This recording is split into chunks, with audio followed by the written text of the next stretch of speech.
Welcome to the Value in Understanding Your Accounting presentation. As mentioned in previous presentations, accounting is the art of representing the activity of your business in a financial format through financial transactions, ultimately for decision support. If you struggle with understanding the statements, 1, you're not alone. 2, it's understandable if you're not an accountant or never had any training. And 3, hopefully this presentation will help. This financial area is only a part of the bigger picture or overall business model, but an important part, and lack of understanding is not a positive attribute in the future picture of success. We'll discuss this model more in a forthcoming chapter. In this presentation, we look at the 3 general financial statements: the balance sheet, income statement, and cash flow statement. The pieces that make up this picture: the chart of accounts and the T account. We discuss single entry versus double entry methods of accounting, cash versus accrual basis, balance sheet account analysis, how to tell if your statements are correct, one of the most important sections, and finally, understanding depreciation and prepaids. Now, let's get started. Those who don't work with debits, credits, and financial statements on a daily basis, or never had any training or guidance, understandably may be challenged in this area. If you're serious about success, at a minimum, you need to understand the basics. One of the best analogies I've heard is to think about an apple tree as your business. The tree or trunk represents the producing asset on your balance sheet. Think of the growing season as you think of the income statement. The season has a clear starting point and ending point. The income statement is like an annual scorecard. It gets reset to 0 or washed clean at the beginning of each growing season or end of the cycle. The harvest or apples represent the income, although they need to be sold or exchanged for cash. The costs or expenses of fertilizing, pruning, watering, harvesting, and selling are listed as expenses for the year. The bottom line number at the end of the cycle becomes part of the equity section on the balance sheet, as the income statement accounts are closed out for the season, like another ring on the trunk of the tree. The third statement is your cash flow statement. As the cycle occurs over the period, the cash flow statement simply tracks and organizes to explain the change in cash or movement into 3 main categories: cash flow from operating activities, cash flow from investing activities, cash flow from financing activities. It's a reconciling of the change in cash, represented on the balance sheet with a prior year comparison, from the beginning of the period to the end of the period, resulting in the net change in cash.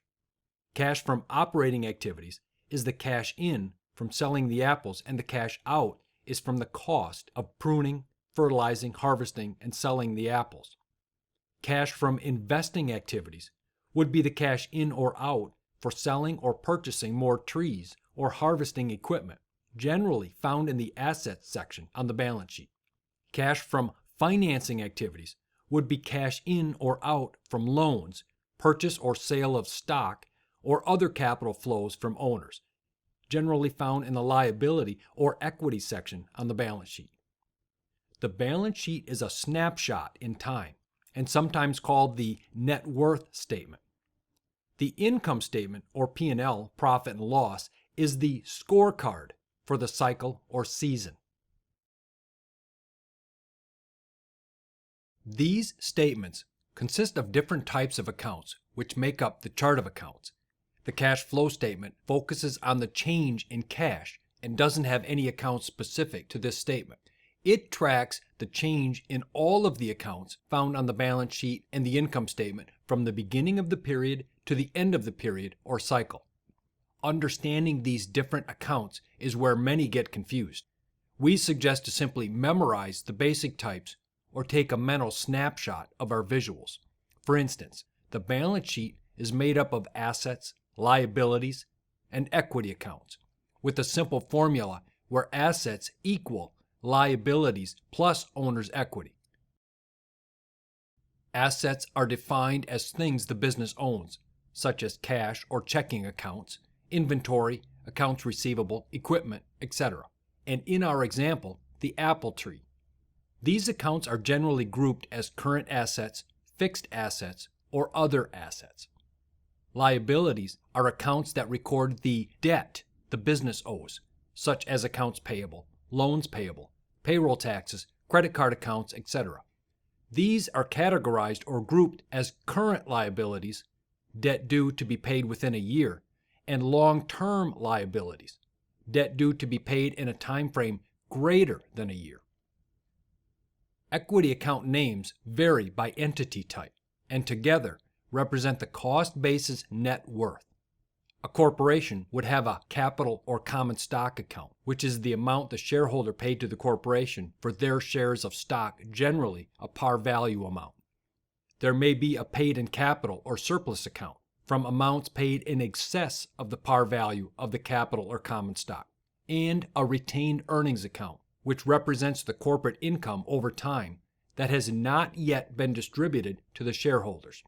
If this corporate income, also called earnings and profits, are distributed to the shareholders, it's a taxable dividend to the shareholder.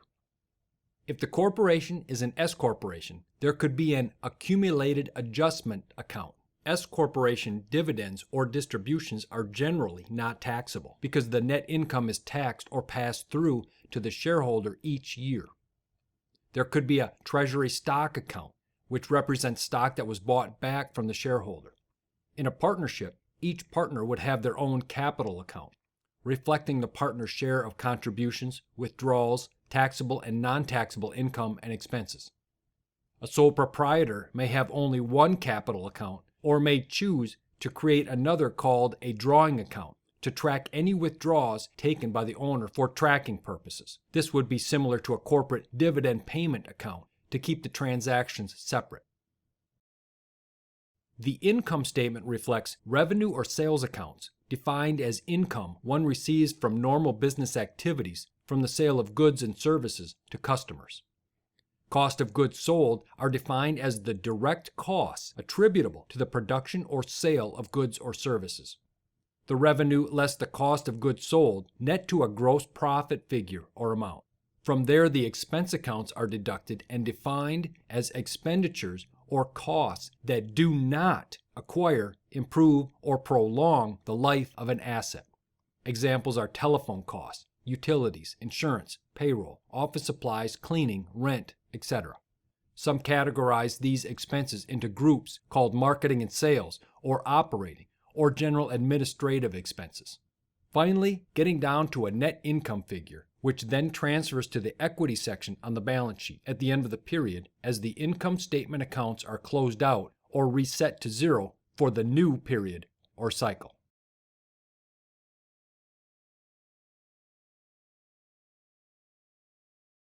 Most of the discussion in our presentations are based on the double entry method of accounting.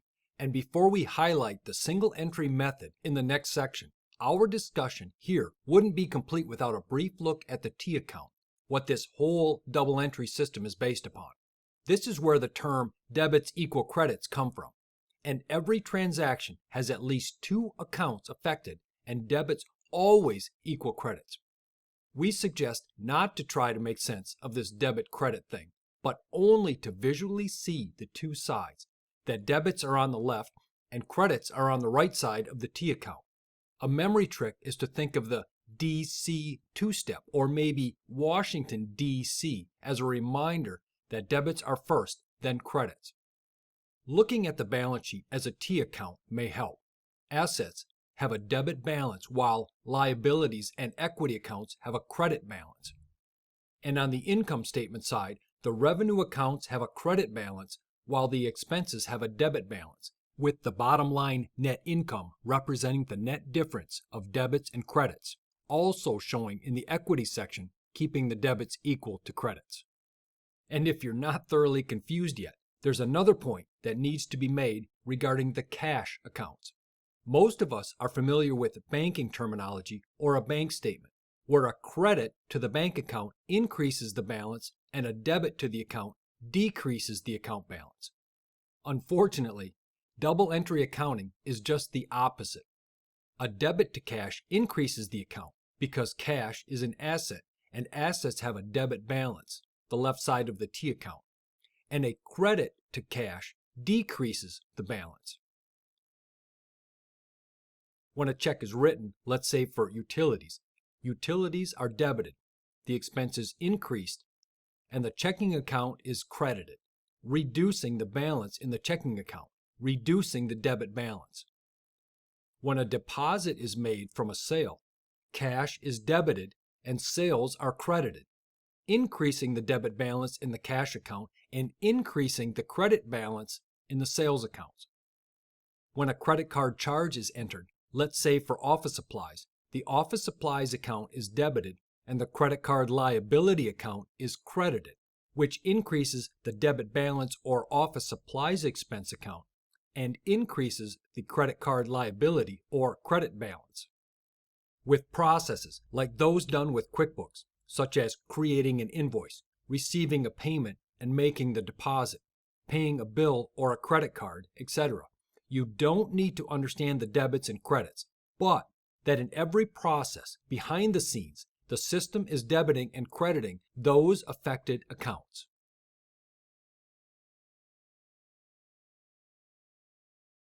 When considering the single entry versus double entry form or method of accounting, the single entry method is generally used with the small micro enterprise, sole proprietor, or single member LLC that uses the Schedule C tax form included with the personal 1040 tax return. The focus here is on income and expenses with a calculation for depreciation expense.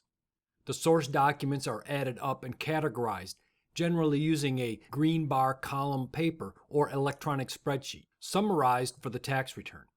This system becomes more inefficient and error-prone as the number of transactions increase and become more complex, or when a balance sheet is required. The single entry form is not our recommended form because it lacks a control system to catch or find mistakes or missed expenses, causing incorrect tax calculations and potentially overpayment in taxes. The IRS doesn't require any specific method of accounting as long as the one used is accurate and complete. Certain tax returns require a balance sheet, such as corporations and partnerships. These entities should use the double entry form based on the T account. The double entry system, when used with software such as QuickBooks, creates efficiency, lowers errors, and helps with decision support.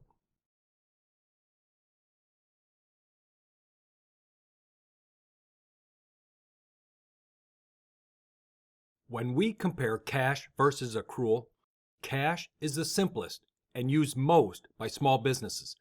If the production, purchase, or sale of inventory is a substantial income producing factor, the accrual method should be used. And there are hybrid methods, which is a combination of the two. And generally, a service-based business can use the cash method, but there are a number of rules and exceptions for tax purposes.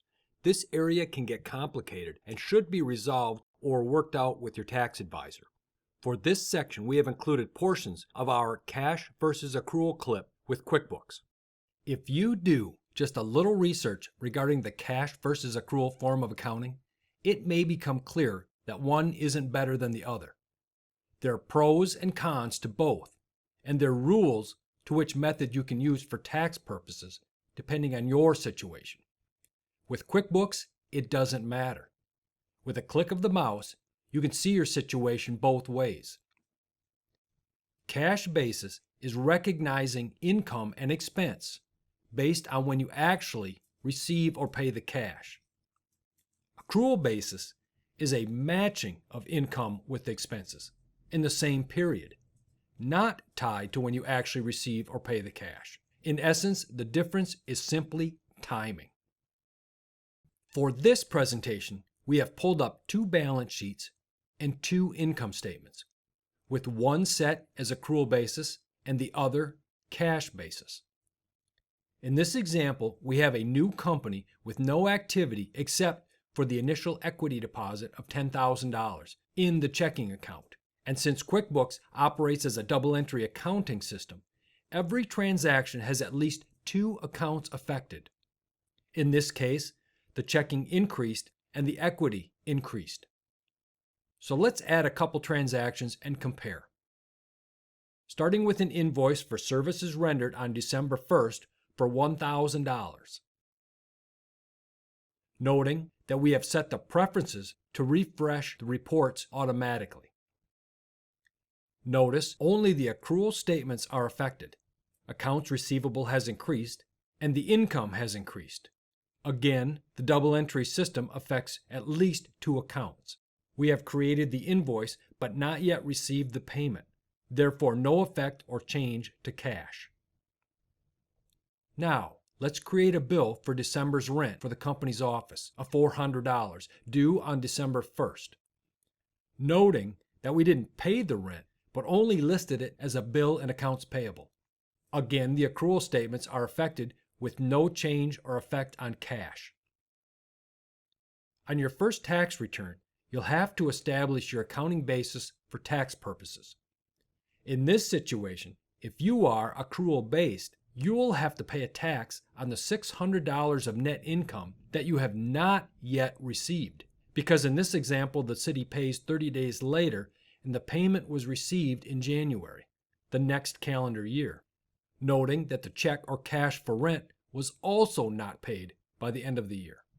A side note and little memory trick to help remember the difference of accrual and cash basis is the A in accrual has the A in accounts receivable and the A in accounts payable. Or more simply, accrual has accounts payable and accounts receivable, where cash basis is all about the cash. Cash didn't change, the income didn't change, and cash basis for your tax return would show as 0 net income or taxable income. Again, accrual basis is a matching of income with expenses in the same period, not tied to when you actually receive or pay the cash. The income earned for services to the city in December and the expense of December's rent for the company's office. Now, let's change it up. Let's say the city paid the invoice before their 30 days. We update the system for the payment on December 31st, noting this is within the accounting period. And now the reports are updated for the receipt of funds from the city's invoice. Cash has increased in both the accrual and cash basis, but only the cash basis income statement is affected by the $1,000. The 2 accounts affected in the accrual statements are the checking account increased and accounts receivable decreased by the $1,000. The total assets stayed the same. The receivable was simply turned into cash. Receiving the cash had no effect on the income statement. With the cash basis statements, the checking account also increases along with the revenue and income statement. The same effect happens when you pay the rent bill, if it's paid within the period, in this case before the end of the year, because our income statement period is for January through December, and December ends the tax period. Noting the cash basis statements now reflect the rent check or cash transaction. Now, the accrual and cash basis income statements match up because the cash moved in the same period as the matching of the income and expenses. At the beginning of this section, we said there are pros and cons to both methods of accounting, which helps make QuickBooks valuable. You can look at your books both ways, managing by the accrual system, keeping an eye on accounts receivable, accounts payable, and the cash situation. Ultimately, understanding your tax position and having information ready for tax preparation. This presentation was laid out to give you an overview of the flow of data and how it may affect your tax situation, and the ability of a software program like QuickBooks to help manage the differences of the cash versus accrual methods of accounting.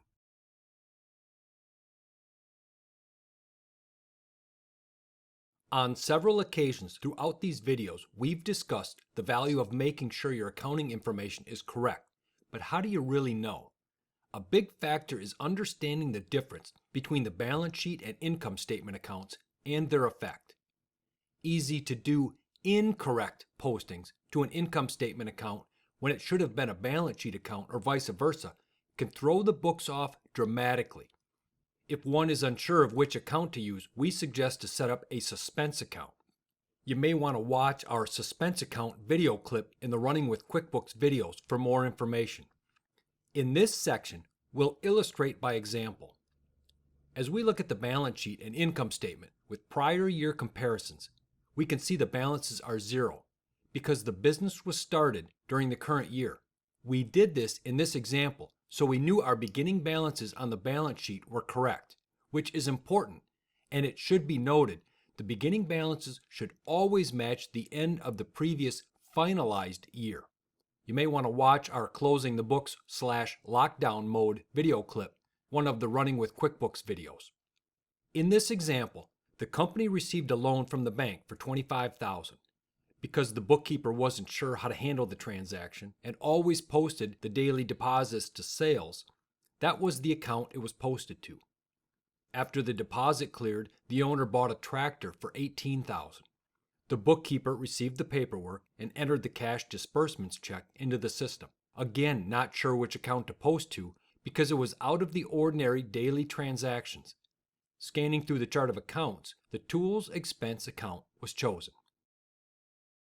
Several weeks later, a bill from the bank is received requesting a payment on the loan. The total bill was $3,500, $2,000 for principal and $1,500 for interest. As the check was written, the whole amount was posted to interest expense on the income statement. Without understanding how these transactions affect the statements, these errors can easily happen because the bank balance is correct, which at this point is the main concern of the business owner. At year end, the statements are printed off for the tax preparation. Unfortunately, the books are incorrect. Now the tax return is incorrect, and more taxes were paid than legally should have been. Now, let's change the perspective. If the bookkeeper would have posted those 3 transactions to a suspense account, listed as a current asset, the tax accountant at year end could simply pull up the transactions and reclass to their proper accounts based on supporting source documents or notes in the memo field.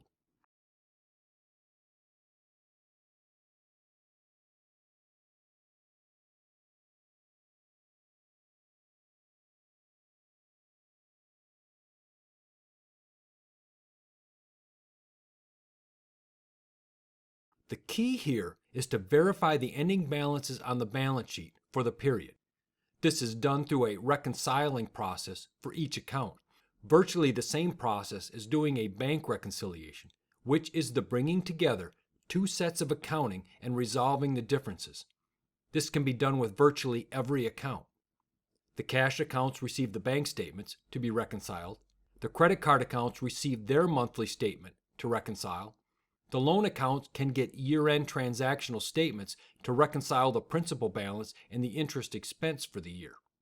The fixed assets and accumulated depreciation can be reconciled or tied to the books, including the depreciation expense from the depreciation schedule.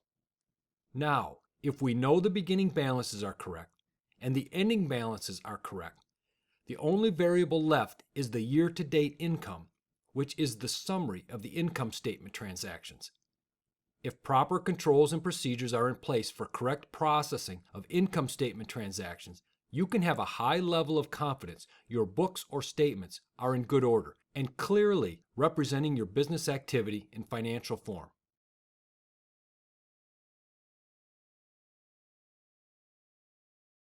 Trying to understand prepaids and depreciation is a bit easier with understanding the difference between the balance sheet and income statement. Knowing the balance sheet holds the asset or value, while the income statement is a recurring scorecard of the profitability of the business activities, helps. To illustrate, let's use insurance as an example. Let's say we get the best deal if we make one upfront payment for a year of insurance in the amount of $1,200, payable in December for the forthcoming year. If the $1,200 is posted on the balance sheet as a current asset account called prepaid insurance, having no effect on the P&L, cash was simply exchanged for a year's worth of insurance. It's like the balance sheet or the account is holding a pot of insurance, which is to be dipped out as it's being used over the next 12 months. The adjusting journal entry, in essence, is the dipper, taking monthly amounts from the pot, the prepaid account, by crediting or reducing the prepaid account and debiting or increasing the insurance expense on the income statement each month as it's being used, more clearly representing the economic substance or transfer of value over the time period. Note, these statements are for the year with a prior year comparison. If we look at next month's statements, January of 2012, with the prior month's comparison of December 2011, we can see the prepaid account was reduced, while the profit and loss is showing the expense. The supplemental use of an Excel spreadsheet helps track the correctness of the transactions, giving the ability to quickly look at past amounts as the history is added, using this as part of the reconciliation process, as mentioned in the earlier section. This helps to visually analyze the flowing amounts. In essence, depreciation works the same way, just the form is a little different. If we consider the $18,000 tractor purchase from the prior section, the only difference between this fixed or depreciable asset and the prepaid account is the cost stays fixed in the asset account as long as it's owned by the company. In this example, the tractor's estimated value will be used up or depreciated over 10 years. The cost of $18,000 divided by the estimated useful life of 10 years equals $1,800 of depreciation expense per year, or $150 per month. Again, the adjusting journal entry is the tool to transfer the amounts on the books, which debits or increases the depreciation expense on the income statement and credits, also increasing the accumulated depreciation account on the balance sheet. The prepaid account is filled with the initial payment and slowly gets reduced over time as it's used. The accumulated depreciation account, or bucket, starts initially empty as the value of the fixed asset is used or expensed based on the computation. The amount in the accumulated depreciation account, or bucket, begins to increase. This account is known as a contra account, offsetting the original value, netting the two accounts, shown here by the negative in front of the $150, 1/12 of the yearly depreciation expense of $1,800, which gives a net book value of the asset. It should be noted there are different depreciation methods and recovery periods based on the different types of assets for both book and tax purposes. These details are beyond the scope of this presentation and should be left for the CPA or accountant to resolve.